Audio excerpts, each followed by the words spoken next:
సంవత్సరం క్రితం ప్రకటించారు.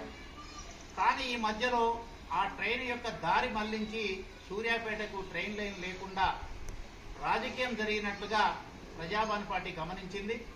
మరి సూర్యాపేట ప్రజల యొక్క అభివృద్ధి కోసం, నకరేకల్లు పట్టణం యొక్క ప్రజల యొక్క అభివృద్ధి కోసం, కోదాడ పట్టణ ప్రజల యొక్క అభివృద్ధి కోసం ఖచ్చితంగా ట్రైన్ లైన్ ఏదైతే ఉందో, బుల్లెట్ ట్రైన్ లైన్ ఏదైతే ఉందో రూటు మార్చకుండా, అలైన్మెంట్ మార్చకుండా యథావిధిగా సూర్యాపేట మీదుగా రావాలని మేము ప్రజావాణి పార్టీ తరఫున దీక్షలు చేస్తున్నాము.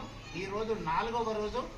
అదేవిధంగా సూర్యాపేట పట్టణానికి ఎందుకు ట్రైన్ అవసరము, ఇక్కడ ప్రజలు అభివృద్ధి చెందడానికి కావలసిన ట్రైన్ ఎందుకోసము అని వివరిస్తూ గౌరవ రాష్ట్రపతి గారికి, ప్రధానమంత్రి గారికి, చీఫ్ జస్టిస్ ఆఫ్ సుప్రీంకోర్టు గారికి, అలాగే ముఖ్యమంత్రి గారికి, తెలంగాణ గవర్నర్ గారికి, చీఫ్ జస్టిస్ ఆఫ్ హైకోర్టు వారికి అభ్యర్థనా పత్రాలు కూడా 1,00,000 అభ్యర్థనా పత్రాలు పంపించే కార్యక్రమాన్ని కూడా స్టార్ట్ చేశాం.